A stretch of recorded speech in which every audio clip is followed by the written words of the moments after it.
Solar pump प्रत्येक किसान के घर होना चाहिए। इतना अच्छी चीज है सोलर पंप कि बिजली का कोई झंझट ही नहीं।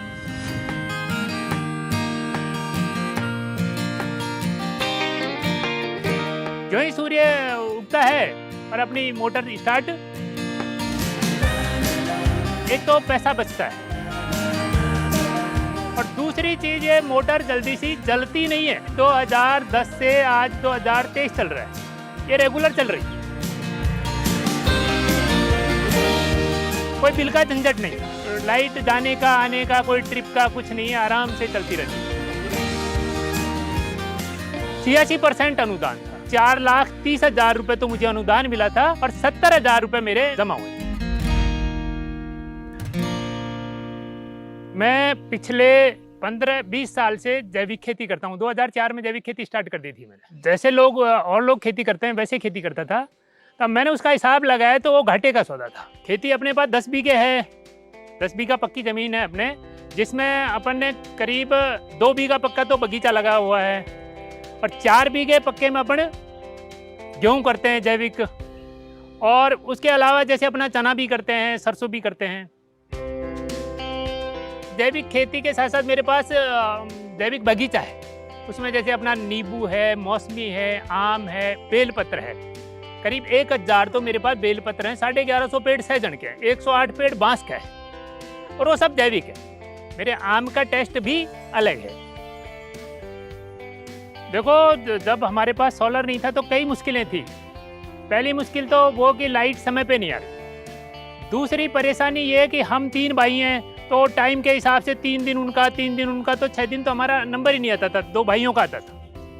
और अब वो महीने के 30 दिन मेरे ही खेत में चलता है, तो मेरा फसल भी अच्छी होती है और कोई परेशानी नहीं है, वो लाइट कटने का कोई झंझट ही नहीं है। तो ये स्कीम तो बहुत अच्छी है। ये प्रत्येक किसान के यहाँ होनी चाहिए। सोलर पंप प्रत्येक किसान के घर होना चाहिए। मैंने 2010 में सोलर पंप के लिए फाइल लगाई और मेरे को 2010 में सोलर पंप मिल गया।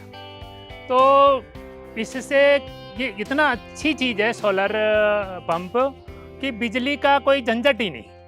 देखने को कि बिजली आ रही है, नहीं आ रही है, रात में आ रही है, दिन में आ रही है।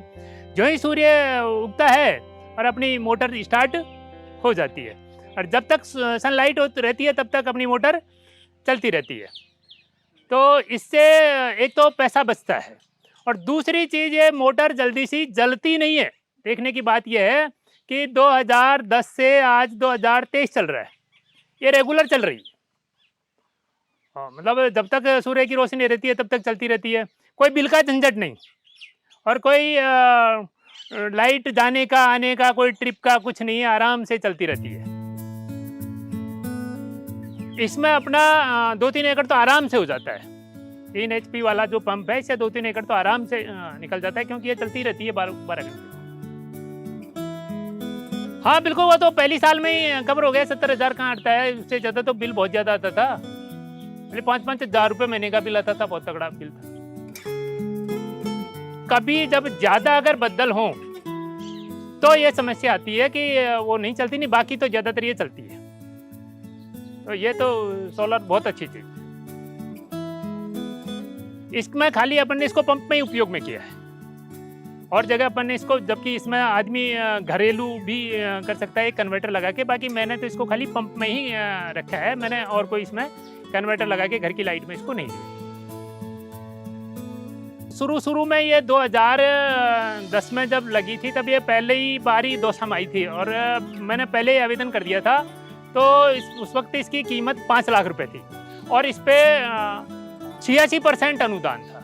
तो इस पे 4,30,000 रुपए तो मुझे अनुदान मिला था और 70,000 रुपए मेरे इसमें जमा हुए। तो उससे वो मेरे को तो बहुत अच्छी स्कीम लगी है। ये प्रत्येक किसान के यहाँ होनी चाहिए सोलर वाला। सोलर एनर्जी के क्षेत्र में गाँव में जो बदलाव होने जा रहे हैं उस सब की कहानी है सोलर से समृद्धि। अगर आप भी इस तरह की कोई कहानियाँ आपके आसपास देखते हैं, जानते हैं, तो आप हमारे साथ solar energy society of India और न्यूज़ पोर्टली के साथ जुड़ सकते हैं, हमें संपर्क कर सकते हैं और बता सकते हैं, जिसको कि हम लोगों तक पहुंचाने की कोशिश करेंगे। आप इस तरह की स्पॉन्सरशिप के लिए भी हमसे जुड़ना चाहते हैं तो वो लोग भी हमें ज़रूर संपर्क करें।